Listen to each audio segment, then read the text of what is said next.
with a little bit of a definition, a couple of places. That joy is an intense feeling of deep spiritual connection, pleasure, and appreciation. That being distinct from happiness, which is a feeling of pleasure that's often related to immediate environment and circumstances. Does that make sense for y'all? Right. And that comes from Brene Brown. That happiness is fleeting. It comes depending on what's happening in the world. But joy is something that you can access at any time, no matter what is happening. That there can be joy in the midst of sorrow and pain and hurt. Yeah, turbulence. Valerie Kaur, who wrote a book called Revolutionary Love.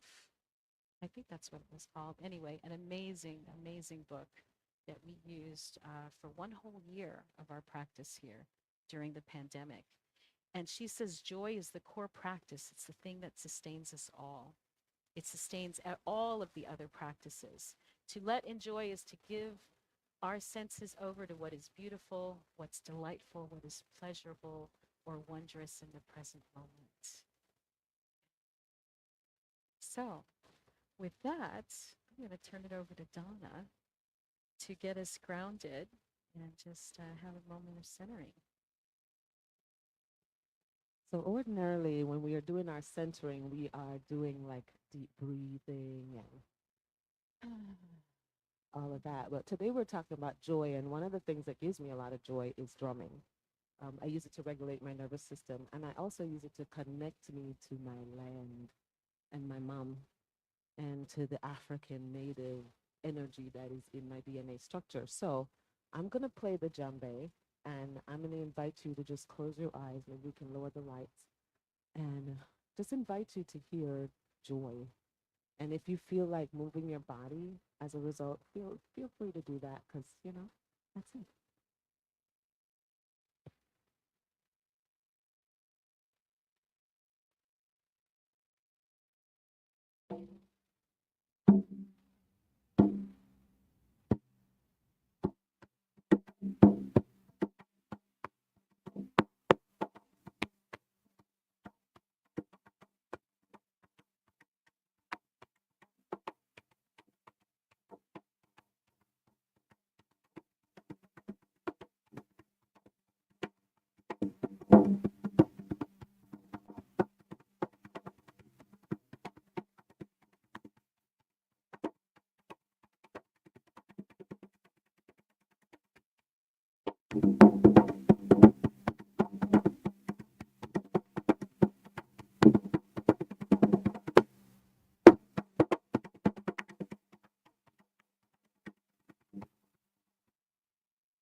Thank you, Donna. Thank you. I love that. Love that. Yeah. And hopefully you guys could feel my joy as I was writing into it. But, a person can get lost. Let's put it that way. Yeah. So, with this being the day that it is, and kind of the end of the year, a summary of what we've talked about throughout the year, we might do it a little different today. I don't know. We usually break out into small groups. We might stay in the big circle, but what I would like to know is just know who's in the room. So we're doing a little bit different. Who's in the room and say something that brings you joy. But remember how many people are in the room. So let's, don't hold the talking stick for too long. Okay? All right. So you want to start? Drumming. And you're Donna. I'm Donna, and drumming does it Yeah. for me. And let's just pass it. Just pass it. And you're welcome to pass if you don't want to say anything, but at least tell us your name. I'm Sarah, and horses are my passion and joy. Mm. I'm Crystal, and I love jam skating, which is like dance roller skating. I'm Norma, and singing brings me joy. I'm Daniel, and joy brings me joy. Hi, I'm Ray, and music brings me joy. Jahida, and singing brings me joy. Bill, nature brings me joy. Deanna, exercise brings me joy. I'm Aubrey, and the little things in life brings me so much joy. I'm Daniel, and art brings me joy. I'm Amanda, and grounding brings me joy. I'm Erin, and my community brings me joy. I'm Dorota, and stillness brings me joy. Sherry, and painting brings me joy. I'm Cheryl, and nature and yard sales bring me joy.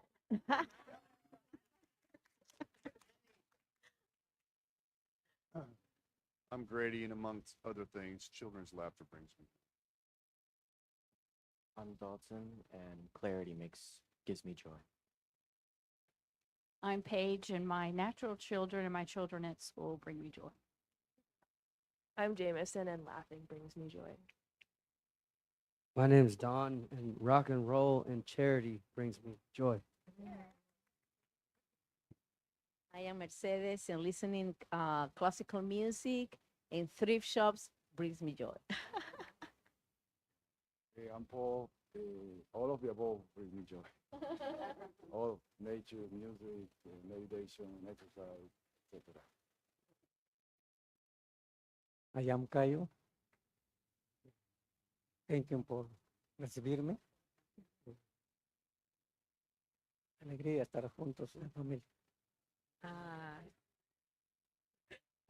Is to be together in Being family. together in family. Oh, he's visiting my bad. So I'm Cindy, and I think doing creative things bring me joy, like cooking, doing things with my hands. Yeah. I'm Drew, and riding my mountain bike out in the woods brings me joy. I'm Elaine, and my connection to God and spirit and service brings me joy. I'm Karen, and you all bring joy to me. I'm Rosa, and music and art and immersing myself in nature brings me joy. I'm Amy, and being active outside in nature brings me joy. I'm Peggy, and gardening and connection bring me joy. I'm Sam. Family and community bring me joy. I'm Pam, same. Oh, and animals and pets. I'm Keith, and my grandbabies bring me joy. I'm Christina with a K. Nature, art, music, dancing brings me joy, and hugs. Hugs, oh, and glitter. Sparkly things bring me joy. Oh, that's awesome. Yes, I'm Cindy. And I'll tell you, when I went in my closet this morning and found this thing that I had for a long time, and it brought me joy. Like, I love the colors. And, oh, yes, back there. Yeah, vibrance. I'm Rich, and music and CSL Ocala bring me joy. I'm Cole, and making stuff and animals bring me joy.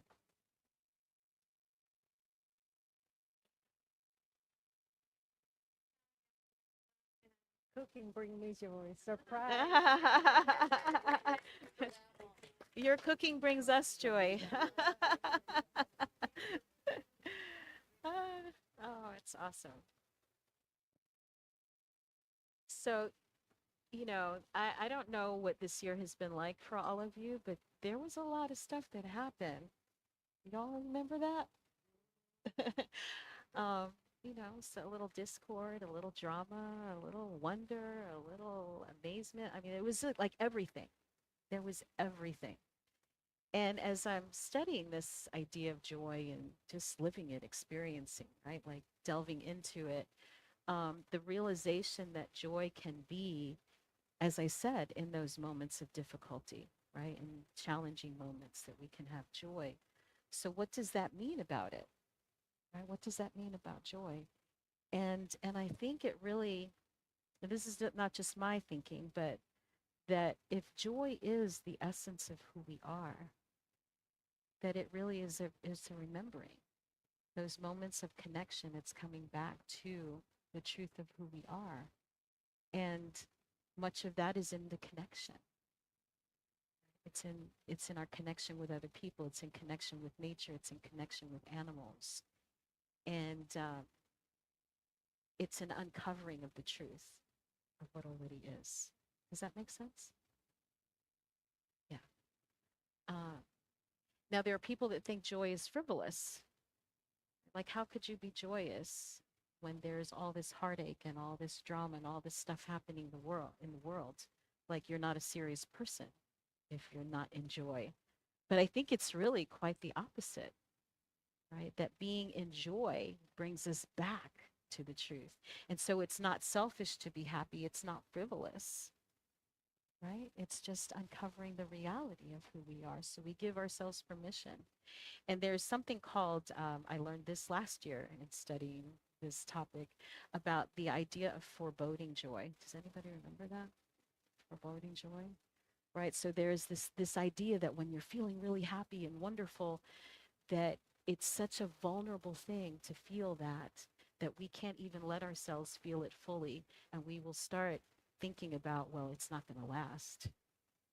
Right? Like dress rehearsing tragedy so that it doesn't hurt so bad when you crash. Just, you feeling that? Yeah. Right. So some of us do that, and I spent a lifetime doing that. Many, many years of like, I just can't let myself get too happy, because when it goes bad, it's just, the crash is just going to be too much, too painful. But the fact is that the stuff is going to happen anyway. And our dress rehearsing of the tragedy really doesn't make it any less. So we give ourselves permission. Not only do we give ourselves permission to feel the joy, but seek it out. Like, what if we every day, and as a community did this together, we could remind ourselves of the things every single day that there are to be joyful about, or that bring you joy or bring you delight. And how different would your day continue to be?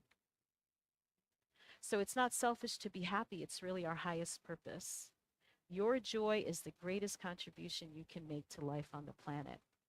A heart at peace with its owner blesses everyone it touches. That's Alan Cohen. Is a Course in Miracles person.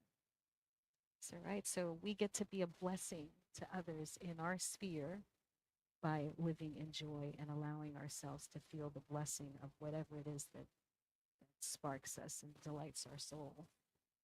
Isn't that a beautiful thing? That's joy. Yeah. So anyone want to say anything about that? Anyone feeling moved to?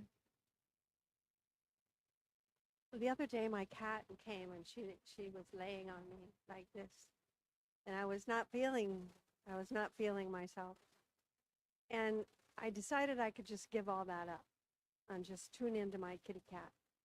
And what happened when I let go of all the bullshit that I had going through my mind, I was just there with my cat, enjoying her company. And I went, oh, this is what joy is about. Getting rid of the stuff that's in the way. Not creating it, it's there. It's there. And it's accessible. It's all the crap that we put around it that obscures it for us, I think. Yeah, so true. Beautiful. So I had, a lot of anxiety back in the day, and I took that big breath because I haven't done that in so many years. I actually forgot that I used to do that because I live from a place of joy all the time now. And it's such an important topic for us to really know and understand that it's here and accessible. We just have to remember to not let the stuff get in the way, so we continue to cultivate it. We don't let that, it's external. All that external stuff weighs us down. And it's really that internal joy. We have to cultivate it and remember it's there, remind each other, and be around other joyous people so that we don't continue to let, and always have those tiny mindful moments, those tiny bits of joy,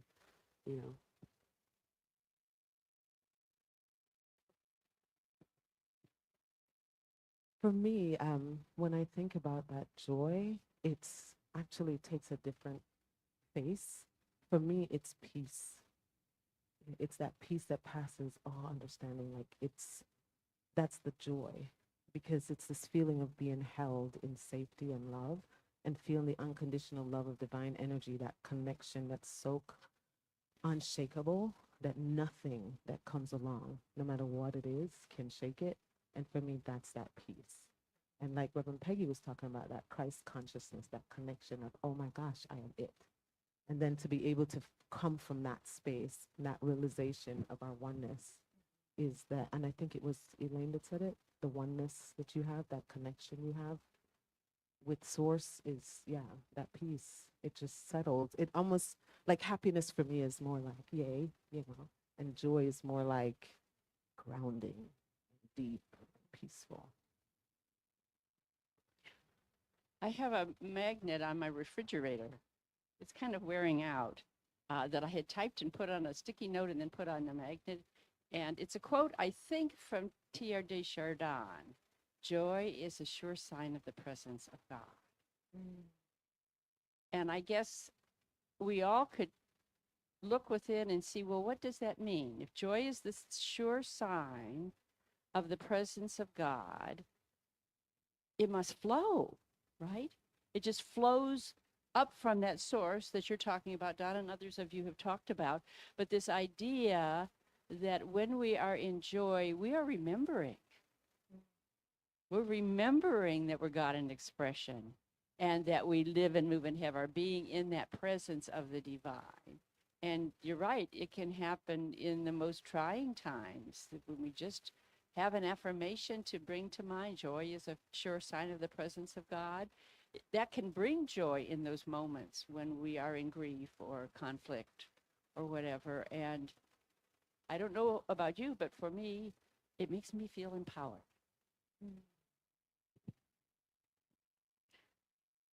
Sure.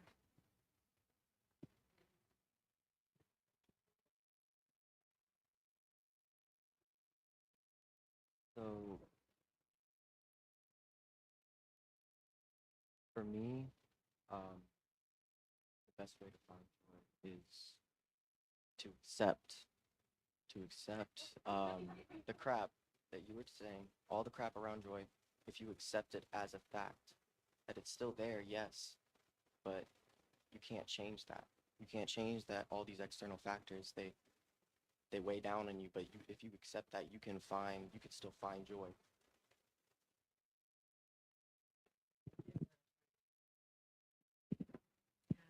Great. Okay.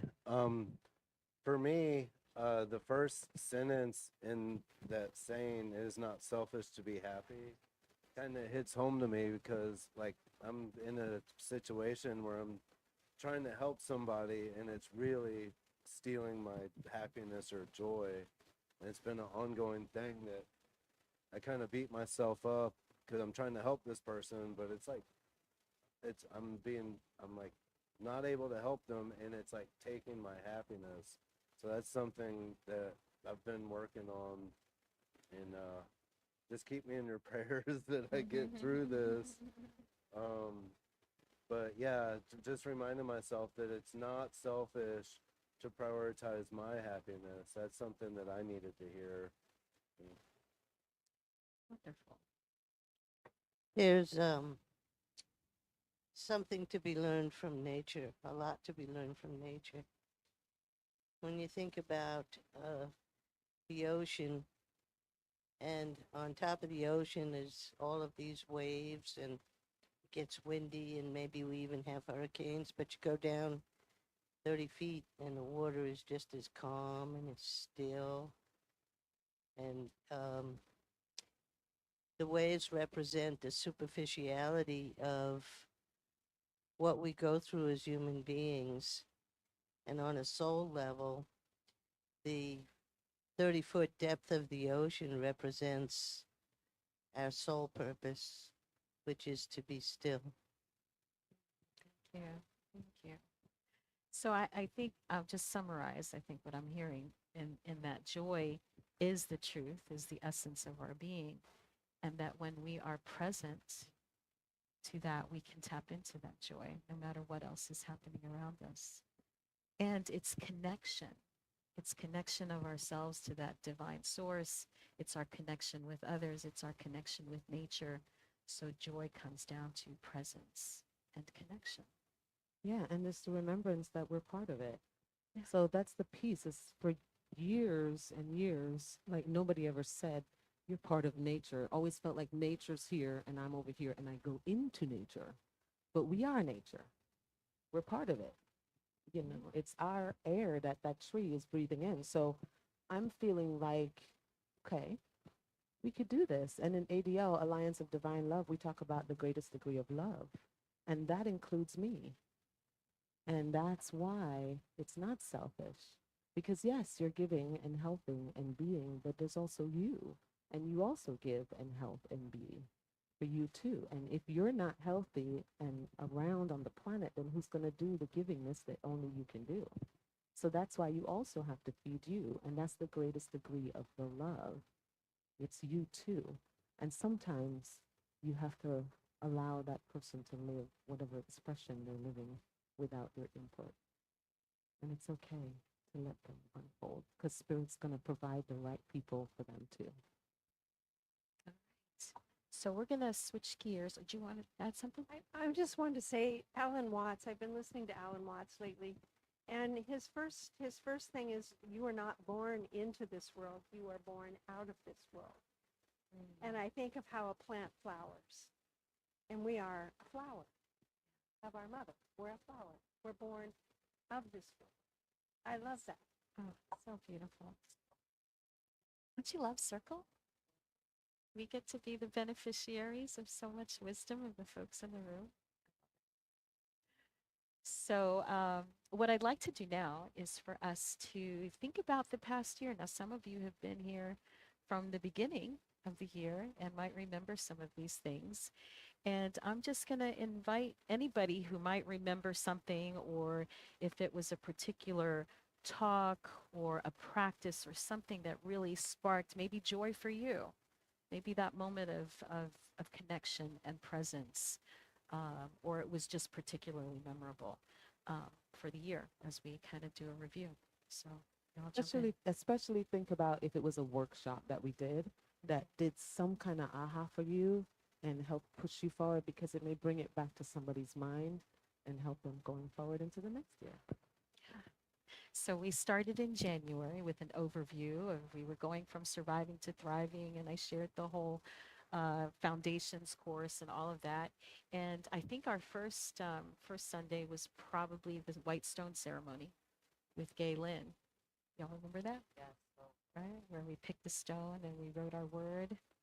Yeah. That's fine. Anybody else remember? Anything you want to share about that? Okay. So I had a real huge aha with that. It feels like it really just happened. I can't believe it was a year ago. With writing down the word speaker, was not expecting that. And I have definitely stepped more into that role this year, like a lot more. Speaking, facilitating, and how natural it's been, even though I was so terrified of it. And just super really grateful to Galen for having that ceremony and doing that, so that Spirit could give me that little piece of wisdom. So yeah, that we started off the year right. Great. Thank you. Thank you. Thank Mine you. was blessing.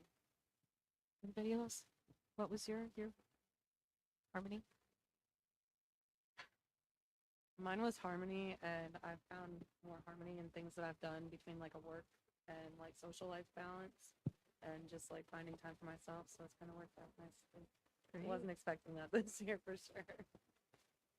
Mine was Lightbringer, and this year I feel like a lot of light has been brought into my life, as well as for people that are really close to me in my life. I feel like I've brought them a lot more light, and I don't know, it just feels like like she said, a harmonic moment, and it was very nice. I remember that ceremony very well. I still have that white stone, and it's like in my bedroom on my little like nightstand and everything. Well, it must be time to do it again. Yeah. Because you got me all excited about it. Mine is awareness, and I also have it in on my little dresser, next to my bed. And every morning when I do my meditation, I see it, and it's like a reminder throughout the day because sometimes I get all crazy and I go, oh, awareness, awareness. Okay, okay. It's an excellent great. reminder. It's gonna be there forever. I love it. I love it. How about family constellations? Okay, so I was gonna say the Whitestone. I had one for Corrine, and the name she picked was Pink, and she has been picking pink all year. So it stayed. She has been in her pink. Just FYI, she took it very seriously. And also mine was Dohana, which was the name my grandmother wanted to call me, and so I've been connecting to my grandmother and to Jamaica and those indigenous practices that came through that, and I've been doing it all year and really reclaiming my birthright, which is wonderful, interesting. So that's awesome. Nice, nice. Family constellations. I've done so many of these. I'm having trouble remembering what this one was. Yeah, which one, right? Which one of the family constellations?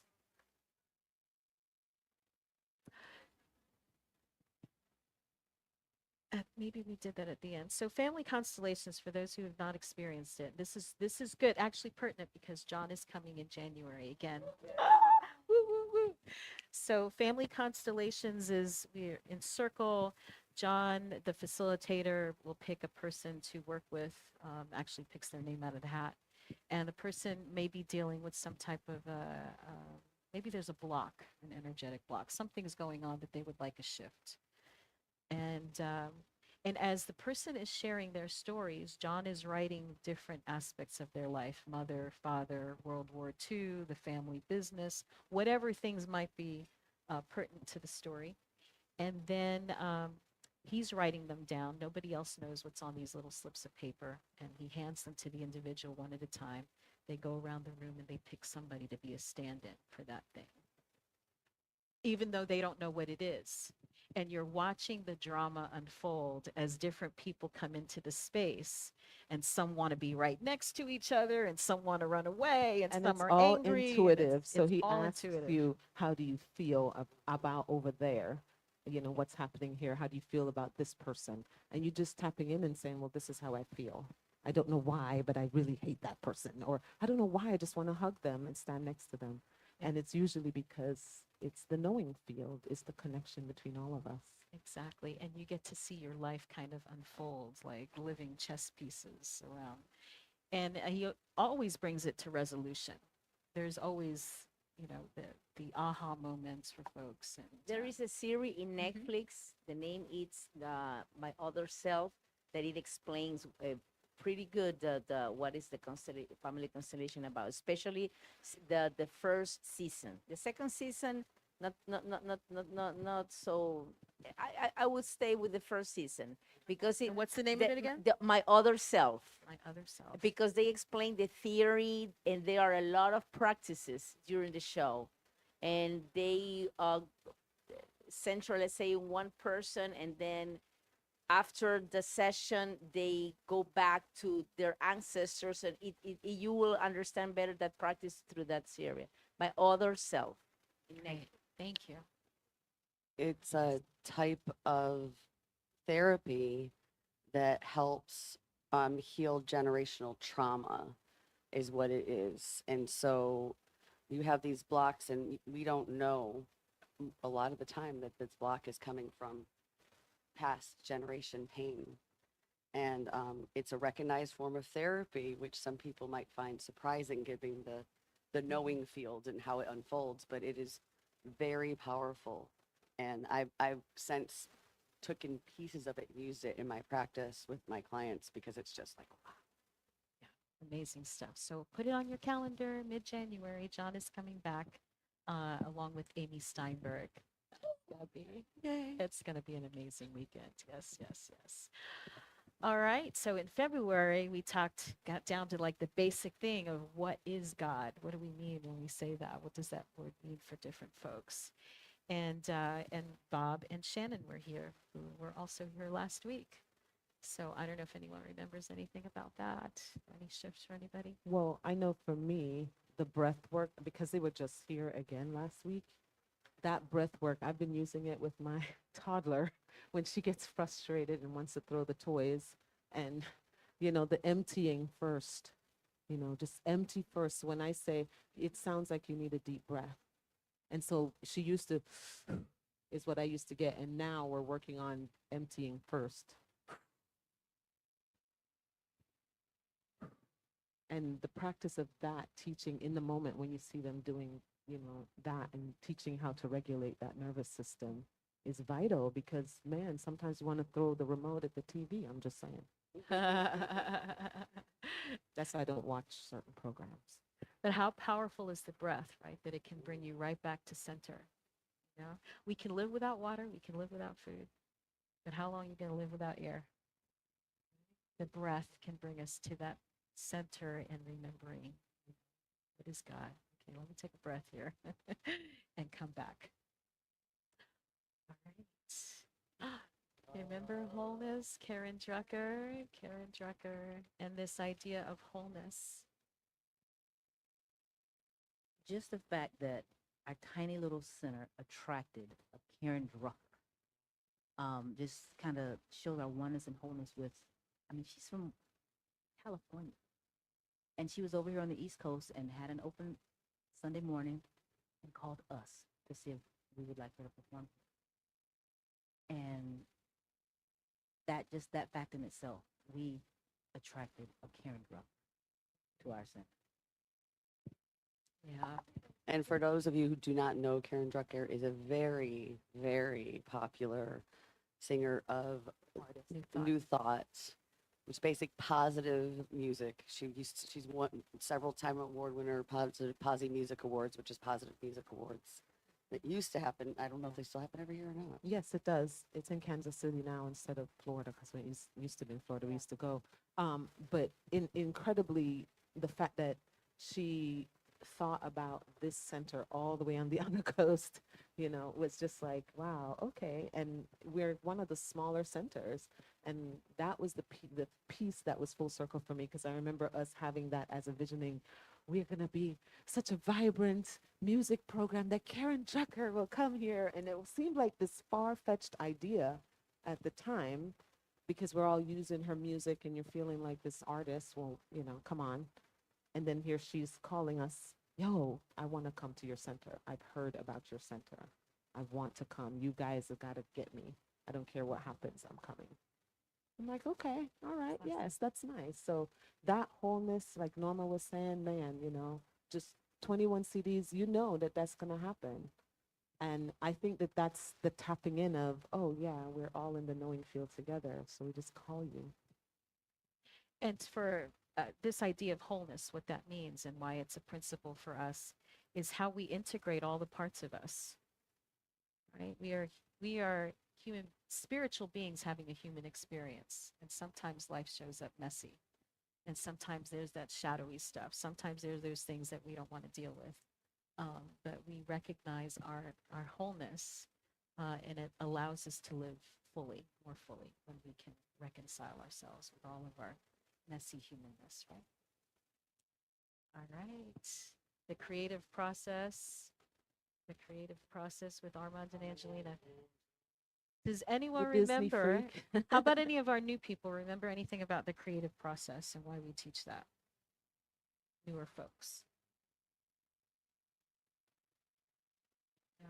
Anybody want to give us a primer? Somebody not as new? I don't know. I was just going to give a prompt of Go for it. The creativity and how that, that is also this way that we show up as God in our creativity and how it's yet another way to connect us to the divine because that creativity, where are we pulling that from? That's all God stuff too. Absolutely. We're very creative beings, aren't we? And we're always creating because we're in that field of creativity. And when we wake up to that fact, we get to create what we want instead of the stuff we don't want.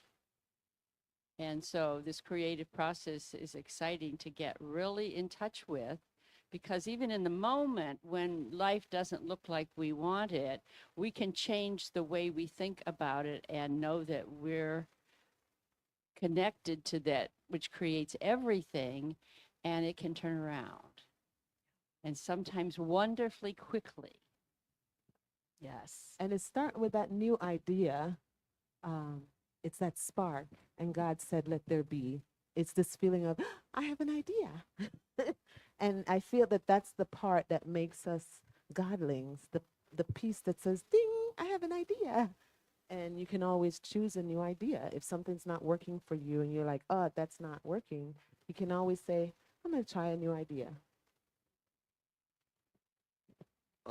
Hey, I'm Daniel. I'm a joy addict. So from a psychology perspective, like the parts of our psychology that are closest to God are the universal laws, like the intellect, and then the creative parts of us. So like when I'm in meditation, like I see images and shapes and colors and stuff with no real structure, and that's just, to me, that's like pure creative, the primordial stew of creation, but there's no real form, or it's not attached to like any part of the thought process in my brain. So it's just like colors and shapes that I have no idea what they are. So I'm assuming that that's just the source, and it's like most primal substance. All right. So that was April. Can I ask a question really quick? Sure. Does anyone here want to make a comment about Armand and Angelina, just in general? Oh, Armand and Angelina, and any experience they had listening to their music, or anyone that's heard them sing. Yeah. Wonderfully goofy. I love them a lot because I love the way that they connect to each other. It's wonderful to watch them support each other, watch them sing with each other, watch him watch her when she's singing, and to watch her look at him when he's being goofy. And it's just this whole thing, and you get pulled into the joy that is their love and their performance. So the whole thing becomes just this igniting of energy and fun and excitement, and it invites that small part of you to come forward and just be in that moment. Yeah. Yeah. Their joy. They are joy. They are joy. And if you ever want to be in what that twin flame kind of energy feels like, you just stand in their presence and you get bathed in it. It's wonderful.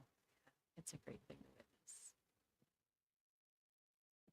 witness. Mick Jagger impersonator. Yes. For anybody that didn't hear it online, Mick Jagger impersonator. He's good too. He's good. They have a CD called "I'm a Disney Freak." So, they have a Disney Freak CD. So joy. Yay, Florida. Right. So May, oneness and reclaiming the divine feminine. Yeah. Oh, that was. Yeah. Anybody remember anything about? Because that was a powerful one for me to put together. With the divine feminine. I'll tell what I remember of putting the talk together was the two different creation stories. We have the Adam and Eve creation story where Eve was the one who started the whole evil thing, like all of that whole myth, that whole story.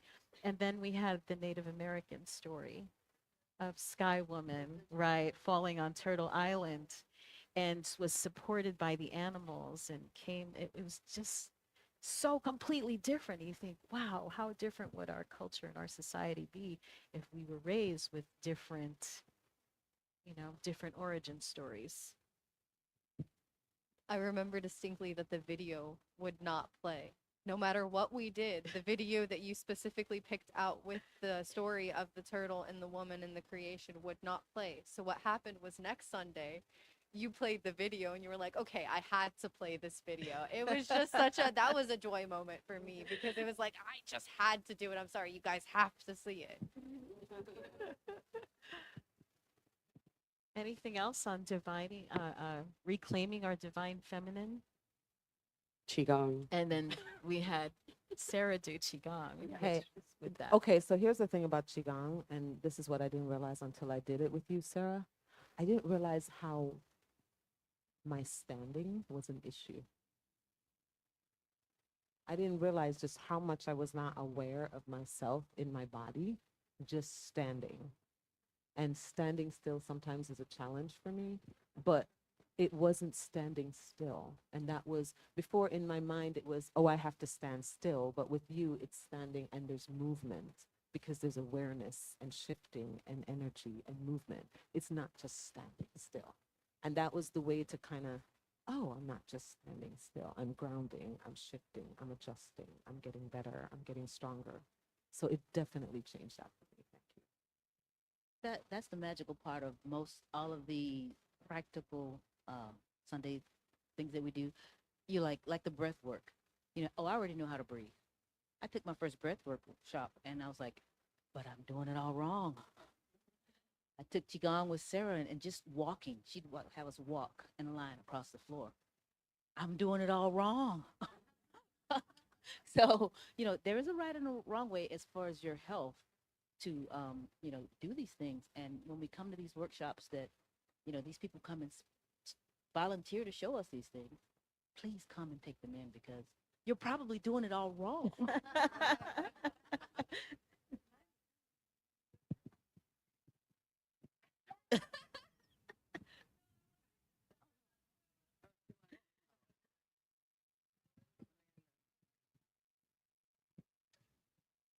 So this just jerked a memory, like just came very poignantly that I had forgotten. And it was it was with your workshop. And I realized like I was having neck pain and like back pain. And one of my rituals I do every evening is I go outside when the kids are doing their own thing and I ground in my backyard because it's the only way I can do that. But I had realized after your workshop that when I was walking around, I was like hunched over. And so after that workshop, like it was it just changed that practice so much. And I was walking the way I was supposed to walk. I was focusing on keeping my neck up. And it also propelled a poem that I wrote that I just remembered I had written. And that's called Looking Up. And it was all inspired by that workshop, and it just came to mind that that's what happened. So thank you.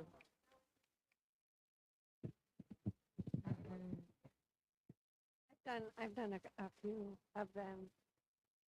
The wonderful thing about qigong, yeah, is that it teaches you how to empty yourself of all the stuff that keeps your body funky, because every thought we have creates a movement in our body. They're one of the same. A thought is movement, right? And we clear those thoughts, and just pure energy, just the life force just can come up and it fills us. When we empty, we can fill. That's the beauty of qigong. It's taken me a number of years to really realize that. It's just to be full of chief. I have to say, it's been one of the greatest gifts that I've gotten from our workshops is that as soon as I didn't just go to a workshop, I actually took Qigong lessons for a little bit because Sarah actually held them here for a small group of us. And it was literally magical. You realize, oh, I could pay attention to the way I step and walk, and it makes a huge difference in my pain level, in my body, and my ability to relax. And the most beautiful gift for me was I used to struggle with getting into a meditative state without doing a lot of setting the scene and music and the whole thing. And one of the methods that she taught us in one of the previous workshops was a seated one instead of when she did the seated one. And I scooted to the edge of my chair like she asked us to and practiced the Qigong sitting and all that.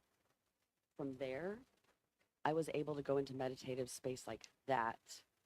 And ever since then, all I have to do is scoot to the edge of my chair and put my body in the right positioning that's correct for its health. And I can go into meditative space. And Sarah, I came back and I told her, I said, I can't understand it. It's so bizarre. And she said, it's because we're sitting on our sits bones, right? You're like the whole, that's why they sit on their sits on those bones. Why they do the positioning they do for meditation is because that, I guess, that connection from that spot. And it's been life changing for me. So thank you. I love this idea of, especially for the women who so much of us were taught to be small, and take up as little space as possible, to learn to stand tall, to hold your head up, and to claim your space.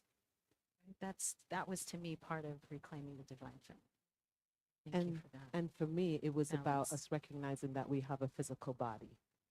We're responsible for that body, each of us. And so to reclaim that body and to say, oh, yes, I'm responsible for the way the blood flows through this body, which means flowing your chi so that, you can get rid of those blockages and the blood, the lymphatic system, the immune system, all of these things. We are responsible for that. And the easiest way for us to honor and say, oh, yes, because that body is just nestled inside of that field that is your aura field. It's just in the tiny, tiny middle there. And becoming aware of it instead of always being in our head. Spiritual people, we tend to always be up here intellectually, but to remember that the form, is our vehicle for how God expresses itself in the world. We are the hands and heart of God itself. So we got to take care of the vessel, take care of God. And June was grace and forgiveness. Always pertinent topics, right? We live in grace. And we get back to it through forgiveness. And Sherry was one of our guest speakers who was at the time a student in the Holmes Institute, who's now completed. And yeah, I think she ready to panel. So she's not Rev yet, but she's right there on the edge. So we'll send her some love. And she brought her purple bench. Yes. Which was the project. I love the purple bench. Yeah. Anybody want to I just remember that because I facilitated Circle Sunday when she was here. And that was this year a huge one for me in speaking is that I started. I was able, not only was able, I was blessed to be able to step in for Cindy while she was on sabbatical and facilitate Circle Sunday. And that one stands out to me because it was such a blessing to work with Sherry. And then that information, the way she presented it for me was so new that it gave me a different perspective. And I really like that about here. You always get these new little perspectives of everything, no matter what we do. Fabulous. We're all growing together.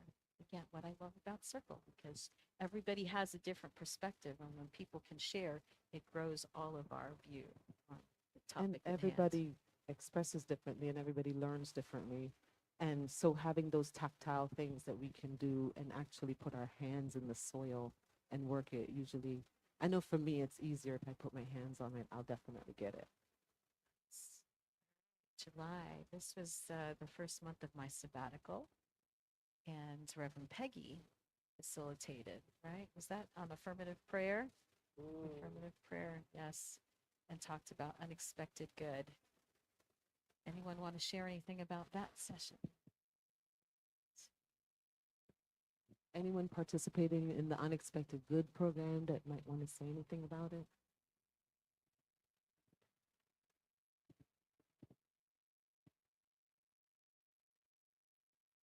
Love that presentation so much that I have seen it in YouTube like 3 times.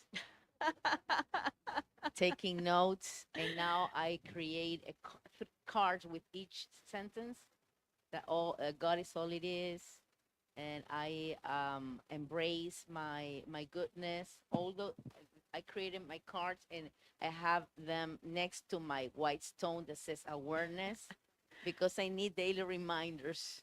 So for me, it was fantastic. I love it, and I highly recommend to listen that in YouTube. I think affirmative prayer is such a distinction away from what a lot of us are used to prayer meaning, and I would like for Reverend Peggy, if she'd be willing, maybe to give a few minutes on what affirmative prayer remind, because there's a lot of people here that don't know what that is. I love your explanation of it. You have a good, strong understanding. of it. Yeah. Well, we all were taught to pray in different ways. And as you come into this teaching of the science of mind philosophy, this is probably our largest gift to the world, is we're not praying beseechingly. We're not worried that God's not going to want to give us what we want. We know that Spirit is forever giving. It's really a synonym for God is love and givingness. And the job is on our shoulders to learn how to do it in such a way that we get results. And that's not selfish either, you know, because if we can pray affirmatively and get results, then we're blessed. The people we are touching in our lives are blessed, and we bless the world. So there are 5 steps in affirmative prayer. The first one is recognizing that God is all there is. We could ask you to do this if you've got the cards, right? That's the first step. And so Emmett Fox had written a little booklet once called The Golden Key. And many people know that book that don't know about affirmative prayer. It is, don't think about the problem, think about God instead. So that's what we do in the first step. And we think about those qualities of God that especially apply to that for which we're praying. God is all abundance if we're praying for abundance. God is all wholeness if we're praying for health. So we hone in on our recognition of the divine and what those qualities are that especially apply to the prayer we're saying. And then the second step is unifying ourselves with that. So if God is everywhere present, then God must be right where I am, right where you are. And so the qualities that we just affirmed were the truth about the divine are also the truth about us. And as we get into those first 2 steps and really drive it home into our thinking mind, it's very easy to do the third step, which is realizing our good. And we can get as specific as we want as to what it is we desire. And we always put that in the now moment because the universe doesn't understand time. And if we say it's going to happen, guess what? We're pushing it off into the future. So that third step in all of affirmative prayer is always in the now moment. And then the last 2 steps have to do with accepting what it is we're claiming. The second to the last one is thanksgiving. And we give thanks for all the good in our lives and also for the good that we've now claimed for ourselves, as if it's already ours. And the last step is just releasing it. So those 5 steps put together get us into a place of when we began, we were in fear that our prayer wouldn't be answered. And by the time we get done, as we really convince ourselves of it, we know for sure, and we're in a place of certainty. And the prayer comes in its exact right time to bless our lives.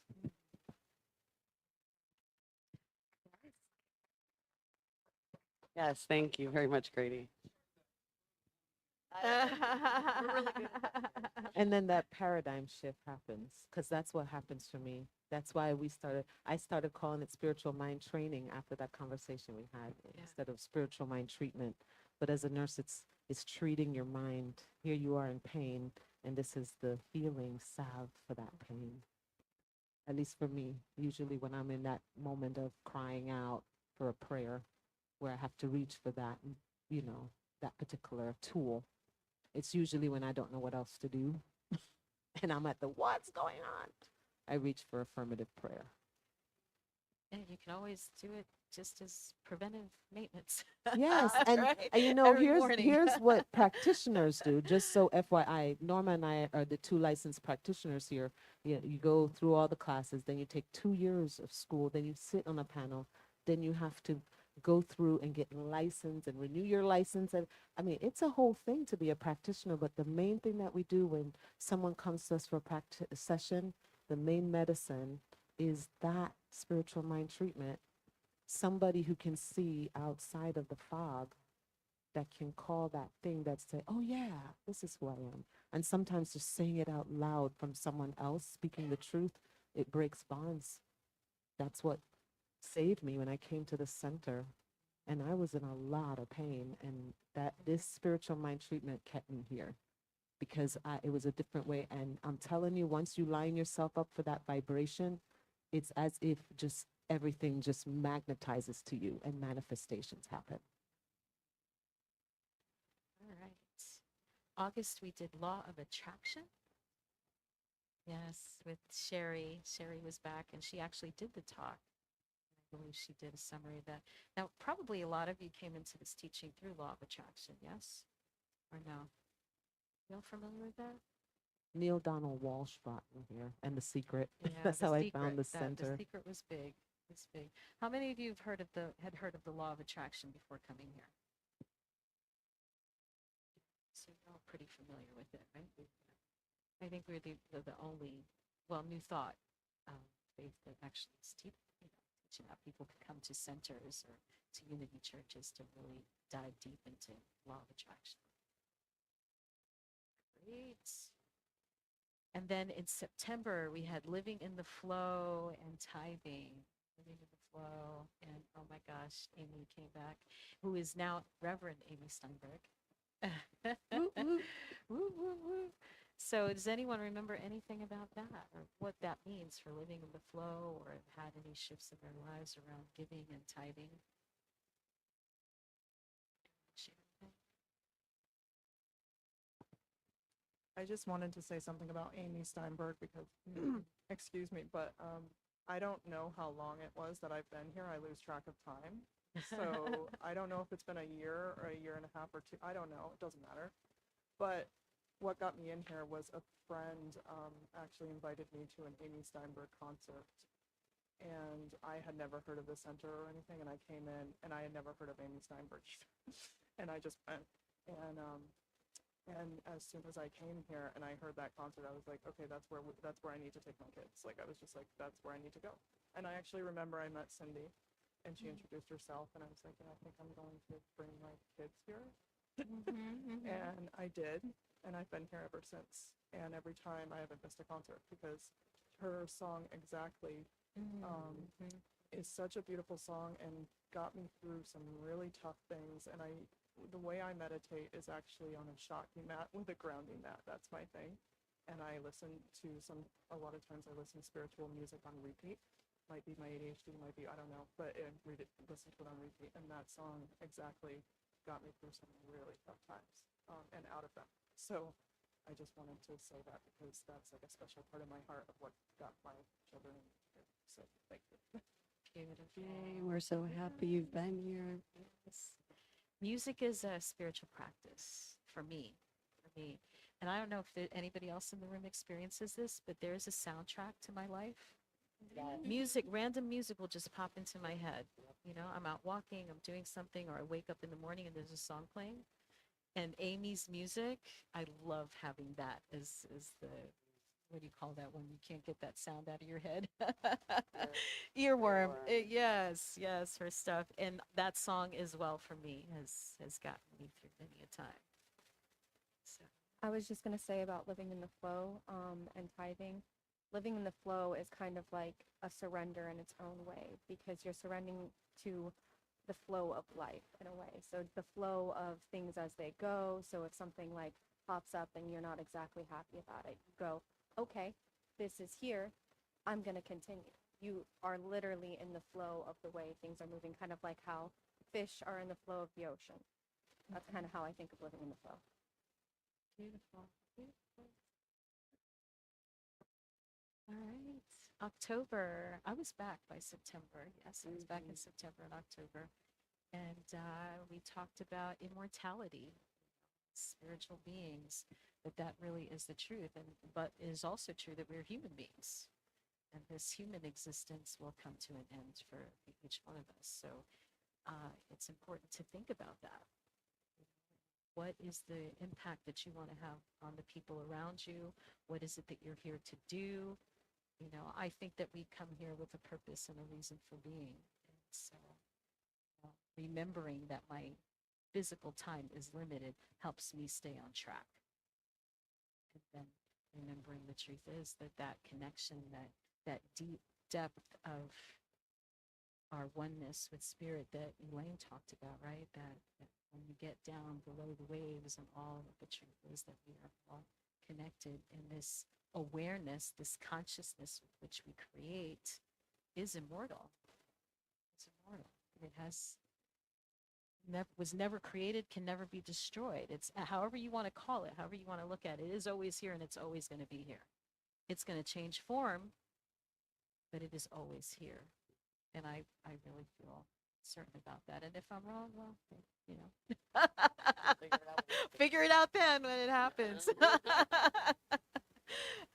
But for now, it actually makes sense, though. I think it makes sense. And so we had a woman here, Shanti Bani, who is a death doula. You know, you've heard of birth doulas, people helping new life come into the world, and she helps people as they are leaving. It was very powerful month for me.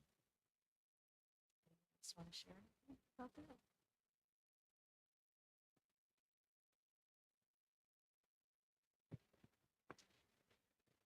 Talking about the law of attraction, I feel like that's exactly what brought me to this place and exactly what Shanti brought to me. I was in a psychedelic integration circle here on a Sunday, and I'm just speaking about grief and death and just how I want to help people through that and all these things. And a woman next to me was like, well, you ever heard of a death doula? And I was like, no, what is that?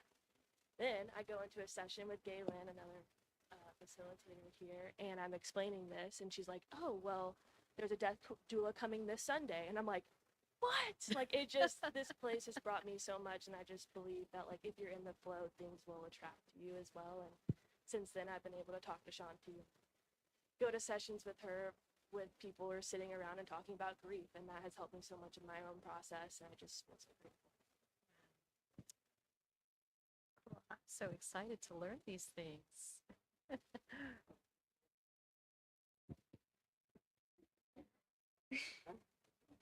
So with pregnancy brain, okay, it's been a little hard to remember things, but this is one that I will definitely never forget. I was here for the Sunday that she was here, and then I was here for the Circle Sunday we did after the fact. And it was honestly like invigorating. It was very interesting sitting down with everybody during the circle, and talking about like the possibilities after death. And I remember talking to my grandma about it because she lives in DeLand, so she can't be here physically. And it's something that I've always had a hard time. Like, even when I was younger and her health was better, like, I would sit and cry because I'm like, oh my God, my grandma's going to leave me one day, and then I'm going to be like, oh, you know. But growing and learning some of the things that I've learned here at the center and doing, like, my own research on, like, documentaries and stuff, you know, I've come to truly believe that some people are just meant to be in your life, whether it's this one, the next one, the past one, it doesn't matter. And meeting her and hearing what she had to say about death gave me like a new vision on it. It really gave me a sense of comfort and security around it. And it makes me truly believe that, you know, the people who are meant, you know, to be with you will always be with you. So that's something that's gonna forever stick with me.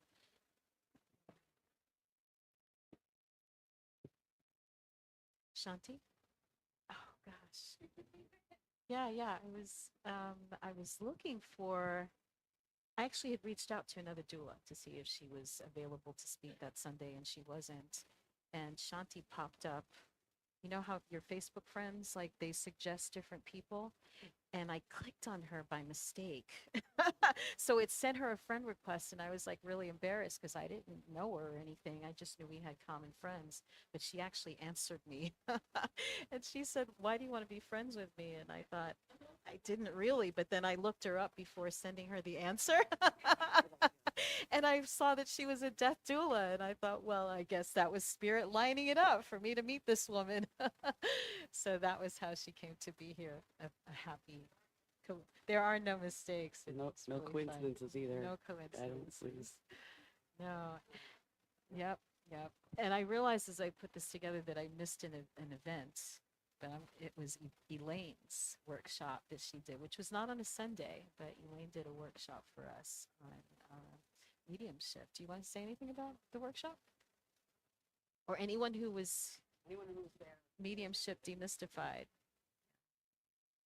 So the workshop that I did was called Mediumship Demystified, and it's about healing and empowering individuals to tap into their own resources to connect with God and spirit. And I know there's a couple of people that were at the workshop that are here. Darling, you want to say something about it?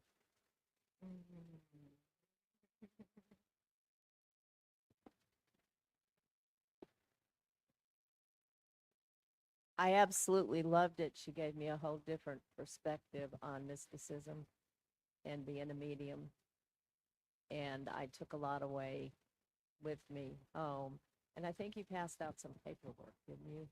I just read that again the other day. So I had a grand time and I loved every bit of it, and it was worth every penny of it too.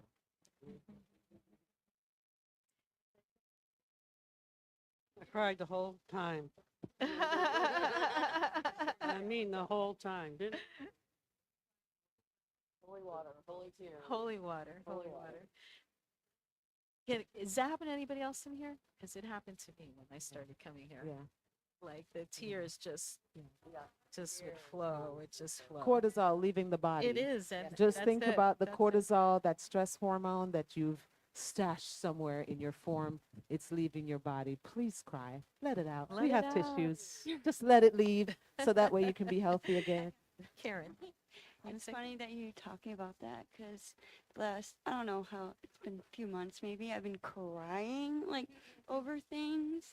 And like, I mean, it could be joy. Like I saw Ace Wayne in his little bow tie and tuxedo and I started crying. I'm like, what the freak? What is going on here? And in the car this morning, I was listening to Can't Rush Your Healing and it really touches me and I was crying. Oh, I started crying. I'm like, okay. But I'm like, all right, but I don't know. That just like Just reclaim. We want to reclaim our emotions, our feelings. Karen had something, yes or no? Are you sure? We haven't heard from you. We've been here all year. Okay, so I've been to Center for almost 2 years now, and it was amazing to just keep coming back because there was always something new. And all of the workshops that we've done have really impacted my life to let me know that I am light in my life instead of other things. And so every single workshop, one specific workshop that we had was with yoga mats on the floor with breathing.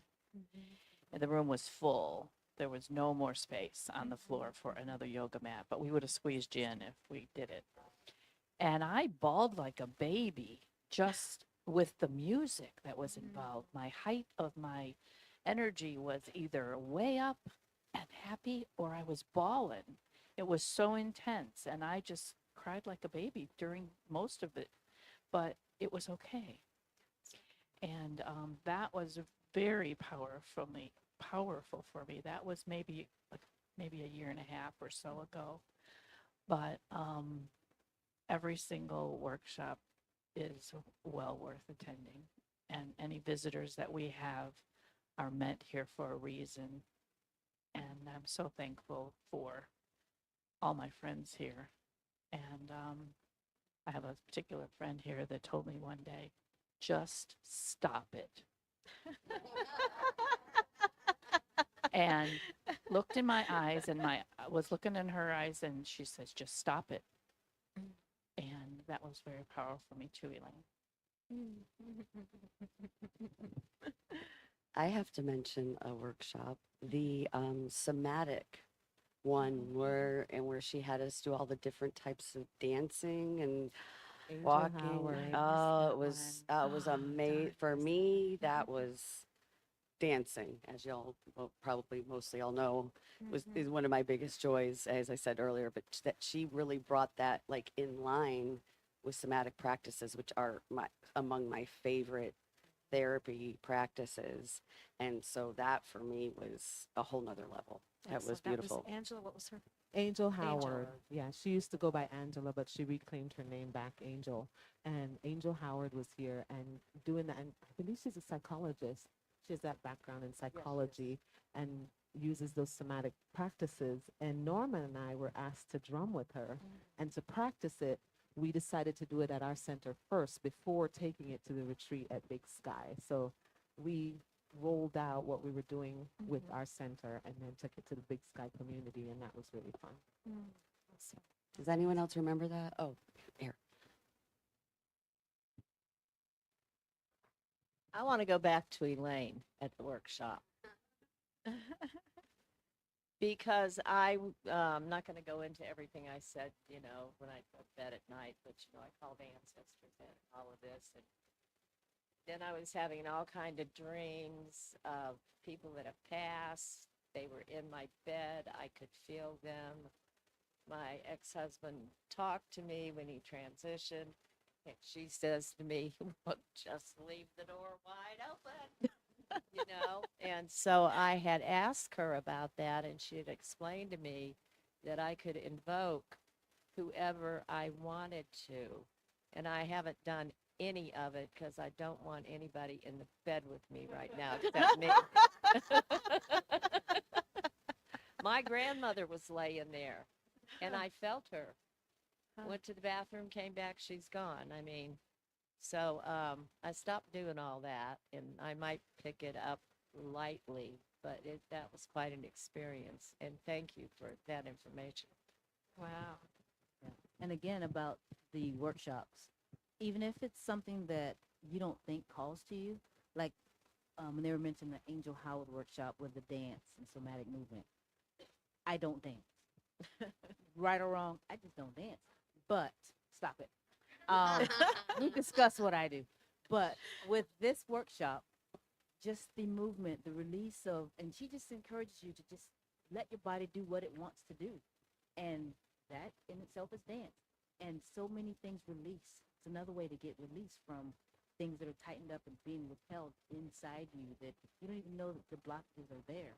But, you know, if somebody will say to me, hey, come to this dance workshop. Nah, I'm out. But, you know, try the things that you think may not interest you, and it might be some of the main things that you've been needing. Nice. Thanks, Norma. I do want to add that sweat is one of the other ways to get cortisol out of your body. Tears and sweat. Tears and sweat Tears and are the sweat. two physical ways to That's because shed we're cortisol. what? 70% water? 80%? 75% water. Makes a lot 78. of Thank sense, you, huh? Elaine. And also, I want to share about the sound baths that Donna and Norma present on a regular basis, and that is an experience for sure. Very wonderful. We'll put them on the list for next year. Yeah. Bring them back in. 2005 coming up. All right. So November, just last month. Oh, I just wanted to mention something about dance. When we say dance here, we're talking about movement. So just because you see the word dance come up here in the center, if you see something that says dance, it's movement. And, you know, you're already moving, your cells are moving right now. So guess what? You're already dancing. Yes, ma'am. All right. Abundance, gratitude, and sacred service. Oh, that was such a, yes, we had a different kind of service with Tony Suarez, who came and told us about the law, right? And that's his specialty, has written the book. And then we had John Stringer, who sings our opening song, who we love. Black Jesus. That's what we call him, Black Jesus. Although Jesus probably was, right? He was definitely brown. I love his energy, and we just love him. He and his wife Kathy were phenomenal. If you didn't catch that service, please do. What else? Yes, that was. Yes. Yes. Yes. Yeah, you have to go back and watch if you missed that. Yes, and please know that all of these are still on YouTube to watch. That's right. At any point in time. So if any of this stuff sounds like, oh, that's interesting, go back into that month and Go find back and it. check it 'cause- out. Yeah. And encouragement too is to share it on your socials. paste it, like it, share it, because you never know who may be attracted to your energy and your social field, or somebody that's attracted to somebody that's connected to your social field that needs that message in that moment. Because remember, somebody is saying a prayer and you are the answer to that prayer and you're sending it to them. You're their manifestation when you click that like and share. That's kind of like sacred service, right? Where you get to be an answer to somebody else's prayer. And I think our last volunteer appreciation was probably my favorite. Thank you, Cole, for putting that together. It was so beautiful to hear, to see everybody being honored and to see all those who are stepping up in so many different ways in our community. Sacred service is a spiritual practice. It is a wonderful spiritual practice. And we are blessed at the center with lots of people with lots of talent and great big hearts that give, so that we can all grow together. It's really, really beautiful. And that being said, if you know somebody that's out in the world that's making a difference with the work that they're doing, and you know that it's something that would line up with what we're doing here as a community, bring that to Cindy. We should be going out there, bring it to us so we can say, yeah, put the flyer there so that we can show up, so that those people can see that there's people who are of like minds pushing that energy out there, just spreading the love across the planet. I think that's the way to do it, and to physically see our faces. I know that when I go somewhere in my community and I see us there, I'm like, hey, God, we are like, we're family, man. You better believe it, because that's that joy, and people around us get the benefit and from that joy when they see us together out at lunch, or showing up at the interfaith gathering, or wherever it is that we gather together. I think that the more that we can do that, the better. Great. So that was kind of like the overall. Then we had a couple more things. We had Galen doing our fourth Sundays. Every month was a different chapter from psychedelics, dreams, and rituals. And let's be real, where else can you sit on a Sunday morning and hear about psychedelics? Like, hang out together and discuss this. It just has been a real blessing in so many ways. Just very, very grateful for Galen and David and all that they've been brought to the center and all the growth that's happened. I wish they were here to hear, because I know there have been a lot of breakthroughs and transformation people have had out of their sharing. I really want to ask if anyone here wants to share anything about a fourth Sunday or integration circle or anything. So this is exactly how I was attracted to this place. I started a business last year. I went to a BNI meeting, a business networking meeting. I'm in a room of 60 people. They're all lawyers and insurance people or whatever. And two people from me is Galen. She gets up and speaks about psychedelics, dreams, and rituals. And I'm like, who is that? And like, she's in this building with me. Like, that's awesome. So then fast forward 2 months later, I go to a drumming circle. And here comes walking Galen in this beautiful mushroom outfit. I'm just like, I remember her. We're sitting around in a circle. And I'm just talking about how I struggled with integration with working with ayahuasca and things like that. And she turns to me and she's like, well, tomorrow we're having a psychedelic integration circle if you'd like to come. And here I am. So I just feel so grateful. And this place has just changed my life in so many ways. So I'm just so grateful for Galen and her bringing me here. Beautiful, beautiful. And thank you, Daniel. You've been running the integration circles. I was just gonna, you're being volunteered. So integration circles have been fantastic. I've loved to be able to co-lead some of them. Basically, this is a sober space in which we can talk about our experiences in altered states of consciousness, and also just share and connect with each other as a community. I've really enjoyed listening to people's diverse perspectives and growing with each other. Thank you. Great, thank you, Daniel. And just something from a Phoenix standpoint. So I don't know how many of you know this, but we have a wellness center here in Ocala, and we now have another wellness center in Jamaica, and we have decided to partner with others to bring these wellness retreats, and Galen is doing one of our partnership in December. And so we really get to, in real time, on the island, work with the medicine, with the therapist, really kind of unboxing some stuff together in a way that's about harm reduction. And it makes me so excited that Jamaica is seen in this way and can actually come out in this way to really support this kind of work.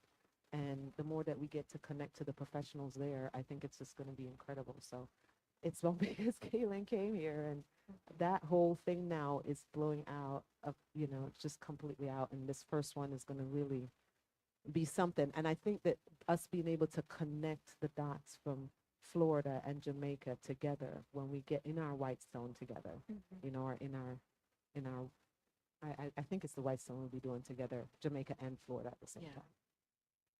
Very good. We'll be doing Burning Bowl, actually. Burning Bowl.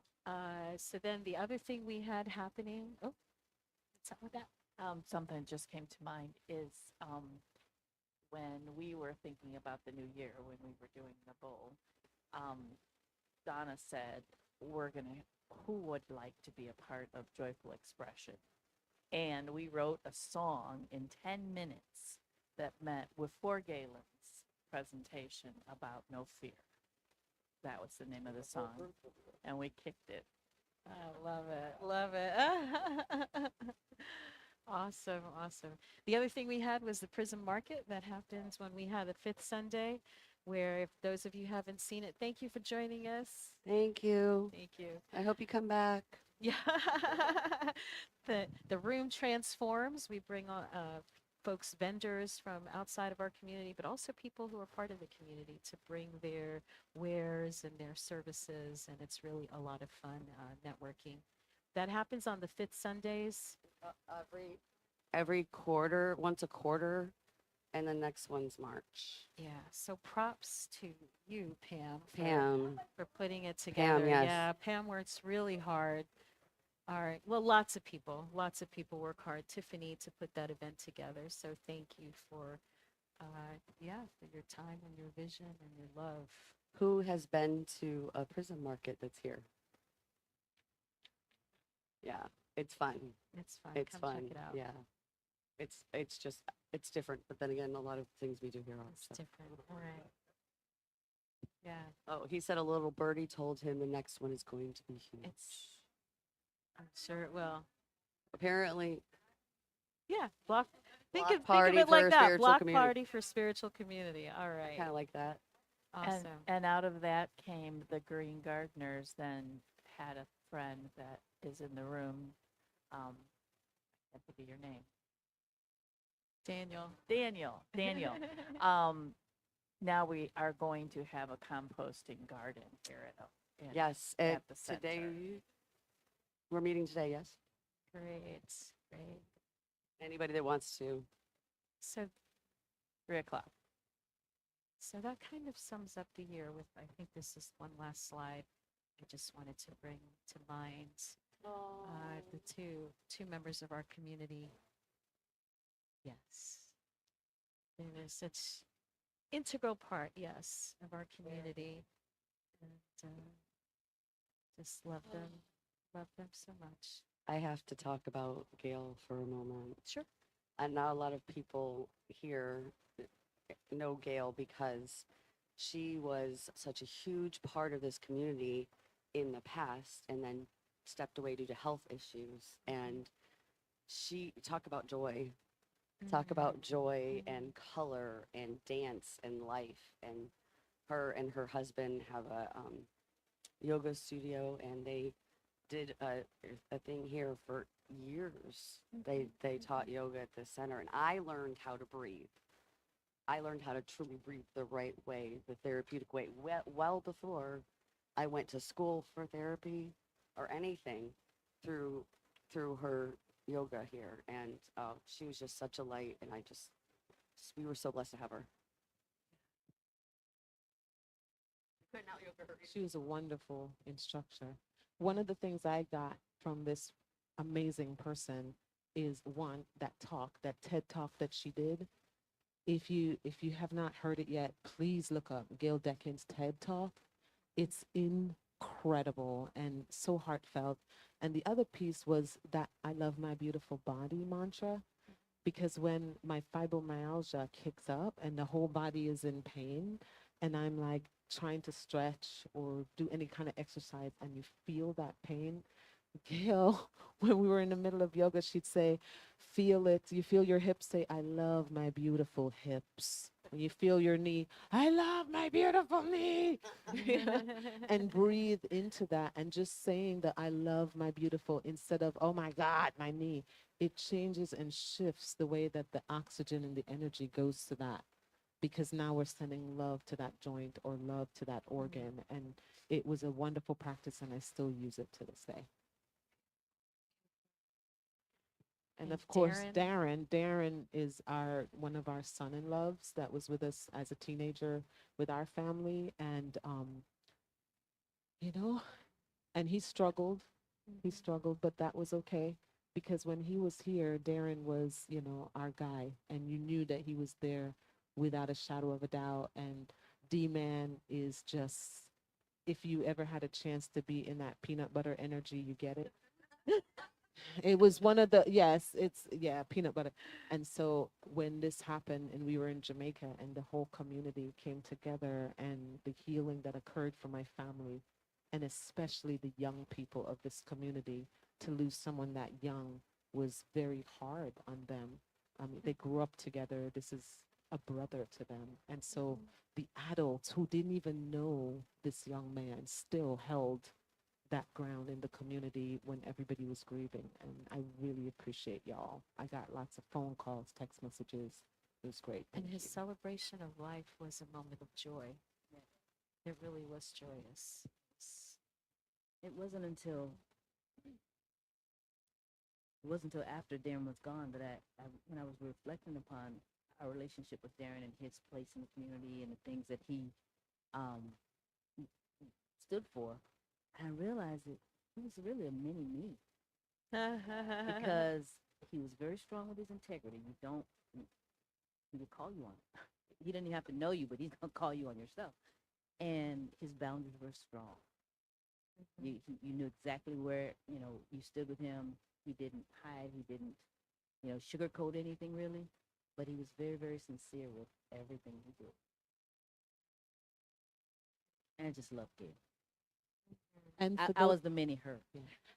And this is also just something we speak very openly about mental health here in this community, because it's not just physical health. When people are in pain, you acknowledge, yeah, the pain is there, man. And sometimes I'll get a phone call, because being the nurse, hey, what's this mean? Yeah, we have resources. Please reach out to somebody. Say it on the messenger chat, because someone who has some kind of resource may be able to send you to a professional that can help you unbox it or figure out what direction to take you in, because all of these tools are available for you. And it's a big testament about mental health and what can happen when we are really just not, you know, able to come across it. Oh, one of the things I wanted to mention, especially when we were talking about the death doula, there was a moment that James Mellon said that it's the completeness of a person's story. So when we're in the grief too much or woulda, coulda, shoulda, it's like you're saying their story. There's something wrong with the completeness of the story. And so that's why we celebrate the end of the story too. Yeah, I like that. Wow. We didn't break out into small circles. I have one. Are we going to do the board again, the future board? What's it Yes. called? Vision board. The vision board. That is so fun. And the magazines that you bring and stuff, and you're cutting out things that attract you. And I have my vision board, and I have it tacked on my wall next to my bed, so that when I wake up in the morning, I have this vision of my life, of what it means for this year. And it was amazing how just in random magazines you can find who you are and put it on a board, and there it is. And I love mine, so I'm excited about doing it. Yes, we will be doing it again. I've never been one to be excited about doing vision boards, because it's like crafty stuff, and I'm like, that's not me. But I do them, and this year I put mine is always, Donna's like has 9,645 different things on it, and everything was related to this, and that's gonna happen. Mine is I use big pictures because they take up a lot of space, and I ain't got to. I don't have to do a lot of searching and cutting. But I remember, well, I don't have to remember. I see it every day. I wake up because it's right as I open my eyes and I look on my wall. I have this big picture of a pill bottle and it has a line through it. And I said, that's great because I want to take it off some of the medications that I'm on. And then I found a bunch of pictures of seafood and put those on my vision board. And that's the main thing. I have had so much seafood this year that it is crazy. And I have now weaned myself off of 2 of the medications that I was on, and I don't take any more at all. One of which being metformin. I love it. I love it. I love it. So, I So to add on with the vision boards, I somehow missed last year's, but I did the one the year before, and it was such a great experience that I have been collecting magazines all year just to bring in for this event. So as soon as you guys have a date, let me know, please. all right. I Well, put away my vision board. I did it and then I just put it away and closed it off and covered it. I will uncover it at the end of the year and see how close I got.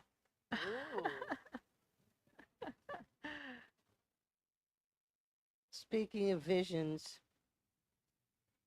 it takes a community to pull all of this together. But I want to acknowledge an individual who has worked tirelessly every day to make all of this happen on all of our behalves. And that's our very own inspirator, Cindy Grimes. thank you. Come on, thank you. Thank you. And thank you, Grady, for being the steadfast.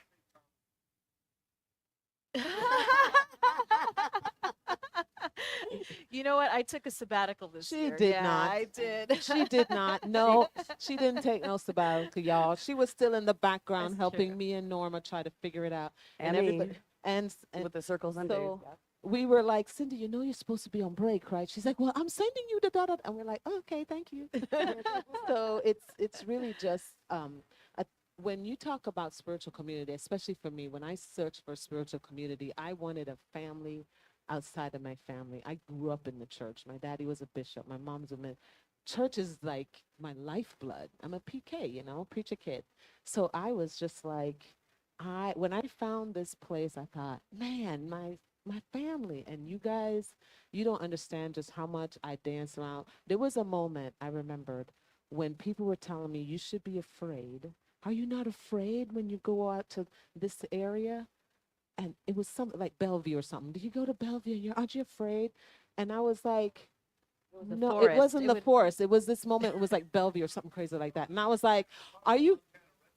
And I said, absolutely not, because I know that when I go to Bellevue, my sisters are there, and let somebody try me, because my sisters and brothers will stand in front of me. My twin, they gonna stand in front of me and go, who you trying to do? And that feeling right there of knowing that you're connected, that you're okay, and that you're supported is wonderful. So I wanted you to know that we got you, honey. I know. We I got you. Keep know, I moving, keep know. getting bigger, because we're right with you. It's beautiful. Thank you. Thank you. So much gratitude to everybody who stepped up, and thank you for the acknowledgement. This is my joy. This is one of my great joys of being in this place, and the connection and the community that we have here. And just looking forward to expanding it next year. Did I tell you our themes for next year?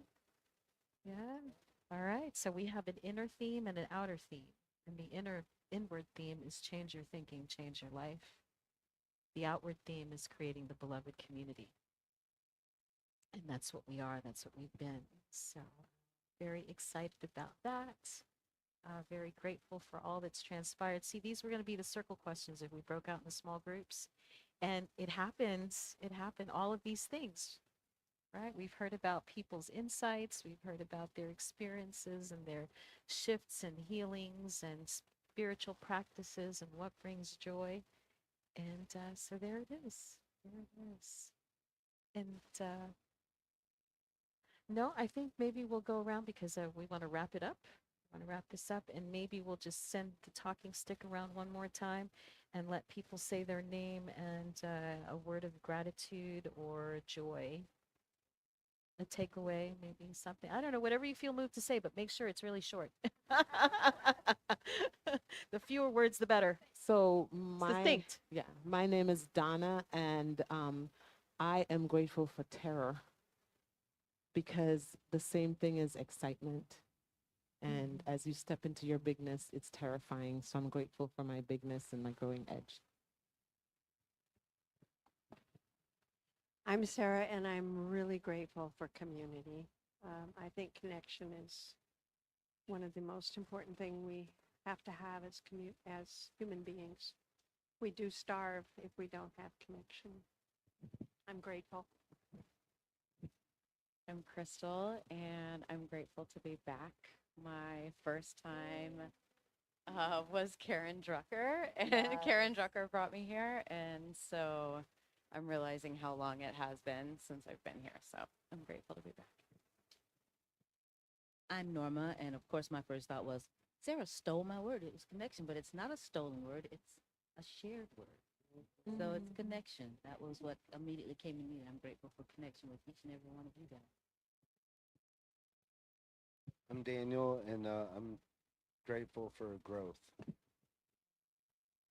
I'm Bill, and I'm grateful to be here. I'm Anna, and I'm grateful for finding the presence, the moments, the people, everything. Thank you. I am Aubrey, and I am grateful for all the joy in this room right now. I'm Daniel, and I'm grateful for healing. I'm Amanda, and I'm grateful for evolving. I'm Erin, and I'm grateful for a chance to just be. I'm Dorota, and I'm thankful for my boss giving me the weekend off so I can come to center for a weekend. Yay! We're thankful to your boss. I'm thankful for the center. And you used my word. I'm thankful for all the growth that I've had. Grady, I'm thankful for the aches and pains of aging because the alternative I wouldn't be. I love that. I'm grateful for name's Dalton, and I'm grateful for feelings, good or bad. I'm Paige, and I'm grateful that I'm going to be a grandma in April, and Jameson's going to be an aunt. We're having a little boy. We found out yesterday. We're very excited. I'm Jameson, and I'm grateful for circles. Just this space is just so beautiful. My name's Don, and I'm thankful for the truth you find in these places. Thank you. Well, I'm thankful for this community. Thank you. Erin Peniston. Cindy, and I'm grateful for being here. I'm Drew, and I'm grateful for shedding and growth. I'm Elaine, and I'm grateful for an opportunity to serve and for the guidance of Spirit. I'm Karen, and I'm grateful to be a great grandma. I'm Rosa, and I'm grateful that my journey has brought me to this community. I'm Peggy, and I'm grateful for what is happening here and seeing it from a perspective of many years, and congratulating each and every one of you, and especially Reverend Cindy, for bringing it about. This is a unique place. Treasure it. I'm Sam, and I am grateful for all the love and support that I've received from this community. I'm Pam. Grateful to be able to be here and looking forward to a new year, to our new year. I am Keith, and I am just grateful for all the good things. Well, the bad things, I am grateful for those too, because those are just a new opportunity. I'm Christina with a K, and I'm grateful for, once again, connection and the C words: connection, compassion, celebration, other Christina, consciousness. Do we want to get our guys back here? Ooh.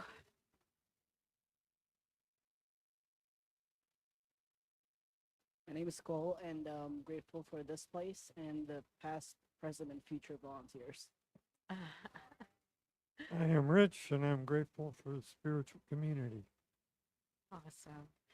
Do we want to get the ladies in the kitchen making lunch back there? Yeah.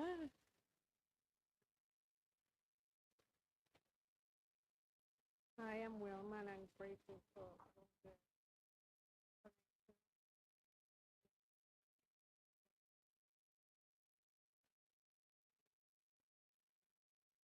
I'm Mercedes, and I'm grateful to be here every Sunday. And if I'm not here, I am in Facebook, but I am here anyway. Ah, love you all. Me, oh my gosh. As I look around and I see the diversity of this group, I am just so full of joy and gratitude and all the good, all those good sea things, right? Yes, yes, connection. It's just wonderful. Community. It's beautiful. Beautiful. Great way to end the year. Great way to start the next year. Awesome. And so that completes this portion. And now we'll wrap it up with an opportunity for folks to give, you know, whatever it is, right? We've got the baskets. Y'all know the routine, right? We've got the thing out there in the hallway where you can swipe your card. We've got checks. We've got all kinds of ways that we can. Yes, yes. And I'll invite you as the basket's going around to say this affirmation along with me. It is the nature of life to give of itself, as it is the tree's nature to bear fruit and the flower's nature to bloom. It is my nature to share the gifts of my time, talent, and treasure. I participate in the divine flow of life, giving generously and receiving abundantly. I am blessed and I am a blessing. I am grateful. Yes. And if you have any special prayer requests, please let us know. There are slips of paper there, I think over there on the table. They might be in the basket. I'm not sure. But if there's something happening in your life and you would like a little extra prayer support, we would be glad to support you in that way.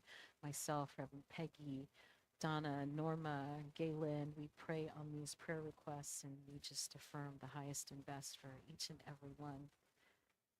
You want to say something? Sure. There you go.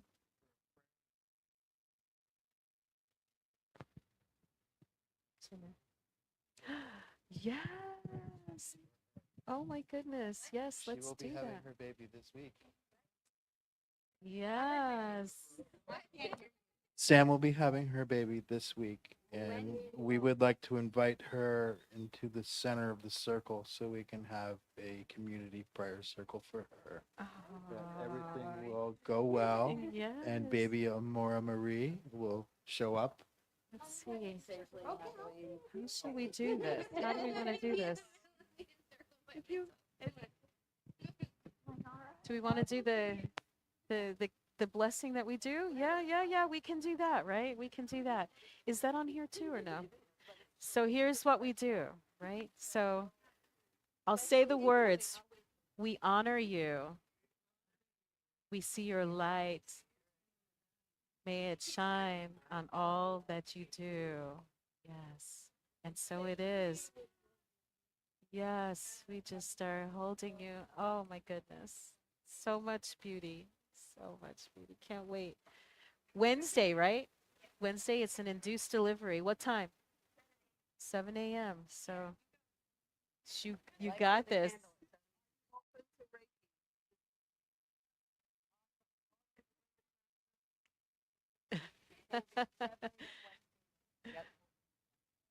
Yes. That's the use, that's the word. In Italian, Valus. any Italian people, I understand that it Spanish too. translates In Spanish into too. being born is Valus. coming into the light. So your baby is coming into the light on Wednesday. Yeah. Yes. A dar luz. Yes. Yes. A dar luz. Yes. Beautiful. Did I miss something there? Yeah. Oh, the text to tithe for those of you who've not done this before. I think everybody here now has been here before. Okay, so what's going on? Exciting stuff. We've got our holiday. Who wants to? Somebody else talk about this. You want to talk about this? All right, so the holiday variety show is coming up for those of you who love the holidays, whatever modality you come from. For me, it's Christmas. And so I had Christmas songs that I just love to give me joy. So Joyful Expression is going to be doing one of my favorites, as well as spoken word. I'm going to be doing spoken word. But this holiday variety show, for those of you who know that I love to perform, I'm putting out a little request for you to show up as audience. Because there is two parts to a performance. There's the performer on the stage, and then there's the audience. Without the audience, what's the point of the performer? And we feed from each other, and so it's a great way to give each other food. So I'm asking for you to show up and feed me as I stand on the stage and give spoken word again. So be here for 2 to 5 o'clock on our wonderful solstice day on the 21st.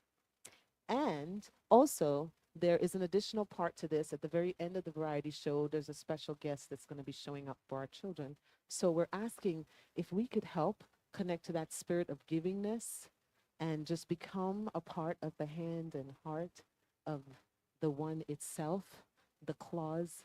So we have these balls over here. If you can just pick one of those balls, take the secret from inside the ball, write your name down, and then reassemble the ball and put it on the tree as a promise to be the heart and hand of that which is, or just see one of us for help if you need help.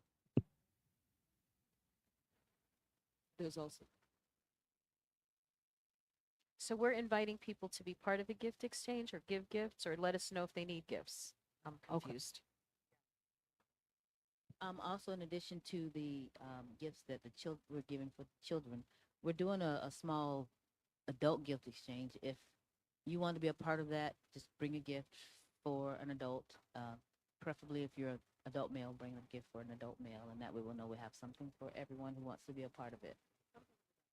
Yeah, buy something you would like, and then hopefully you'll get it back. Okay, so we're doing a gift exchange. Oops. And we also, are there kids that are needing gifts? That's what I want to make clear. Yeah, we still have some of them left Okay. in that little basket there. Okay, that's what I Yes, wasn't and sure the about. sign up sheet. So if you need a little bit of help, how many of those do we have left? There's only 3 Okay, that. great. Oh, we got somebody over here. So yeah, we'll go ahead and get that straightened. And we're just asking that you try to get with me, Norma, one of us in youth and family, to get that gift from you so we can get it wrapped and where it needs to be Okay, by Friday. If you're a part of that. great. Today's the last day to sign up, and by Friday, please. Yeah, and if you want to do a performance, is there still openings, Norma? Okay, great. Awesome. We're going to be jamming, y'all. Then our psychedelic streams and rituals. Galen's doing her last one. What day is that? After the 15th, the 22nd. Yes, yes. And then we're doing our burning bowl ceremony. That's the This thing is we're the one that we're doing. joining you from Jamaica. Yes, yes, and it's a wonderful ceremony. Yeah. What's that?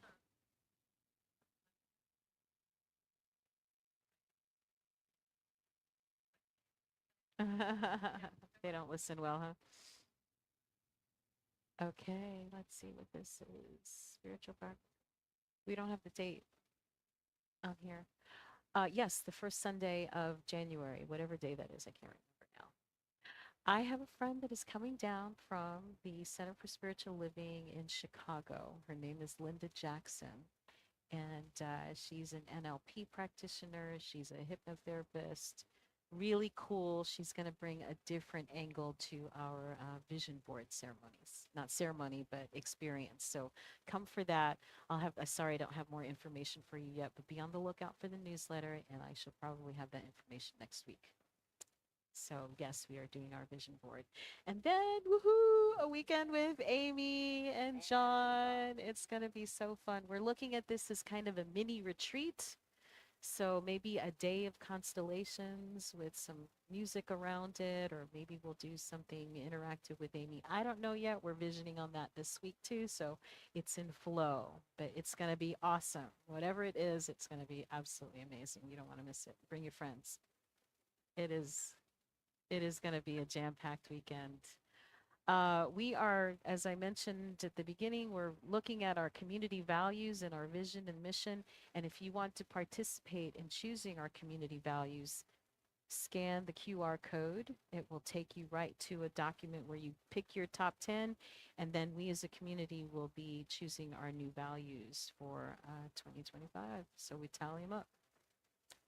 Yeah, does anyone need to look at that or get with Cole? Community garden. Anybody interested in the garden? So exciting. So I'm happy to say that this community absolutely killed it, and we actually have a full team. So thank you very much for that. If anyone would like to participate in the first meeting that is happening today, come and see me in person. The form is closing. So I will be happy to give you the details for that, and I'm very excited to get this ball rolling. Excellent. Excellent. The newsletter comes out at the beginning of the month. So just let us know if you make sure you sign up for it, or you can get it on Facebook, or you can access it from our website. Science of Mind magazine is available in the bookstore, I believe, right? It's finally come in. Excellent. This is another QR code for volunteer opportunities. We have plenty of them. Again, see Cole. And do we want to bless the kids? You know, do we want to bless them from afar? Yeah. Should we send them some Reiki love? They're probably running around outside. They're probably outside is what I'm thinking. If they're Yeah. close by, then let's send them some Reiki love, right? We do it, right? Wait, Are they here? are they inside? Oh, two of them are Well, inside. it's, Sure, we bring 'em can on we can in. send them love that way too. Are they coming? Oh, They're they're coming, coming. they're coming. They're coming. So one of the things that I love is that we do this because I remember being a child coming up, and it was like you're seen but not heard, and that feeling is being healed every time that we look at these children and see them and hear them. It heals a part of me too. And appreciate them. And yeah, and it really makes a huge difference because the energy of children can be daunting. Aw, hey, girls. Hi guys, come to the circle. Hi. Oh, wow. They look like they've had a good time. All right. And so we rub our hands together. We say, we honor you. We see your light. May it shine on all that you do. Oh, so it is. And then we do the same thing for ourselves, right? Yes. Rub it together, man. Where you got Yes. to take care of that inner child, and then just press that to We your honor heart you. and say the same thing. We honor you. I We see your light. May it shine on all that you do. Lots of energy. So it See, we is. knocked her So it over, is. man. That's all that energy. All right. And our prayer for protection. The light of God surrounds us. The love of God enfolds us. The power of God protects us. And the presence of God watches over us. Wherever we are, God is, and all is well. And so it is. And just a little bit of lunch coming up. So we want to just go ahead and bless our food real quick. Special thank you to the events team and the food and beverage people who are always tirelessly working back there. Yay. So that they know the words before we say the words for people that don't know the words. Which one? Tell the people that don't know the words ahead of time, so maybe they can participate in I'm not sure how to do it. So Just do it. yeah. Right, Grady's like, Yeah, time to yeah, eat. let's do it. Everybody, we do the snapping here. This came from Girl Scouts, so thank you. Da da da dum, da da da dum, da da da dum, da da da dum, da da da dum. We thank you, God, for giving the things we need for living, the food, the fun, the friendship, the CSL family. Da da da dum, neat, da da da dum, sweet, da da da dum, da da da dum, da da da dum. Let's eat. All right. Thank you, guys. Thank you. Yeah, we should. Right, right. One time I was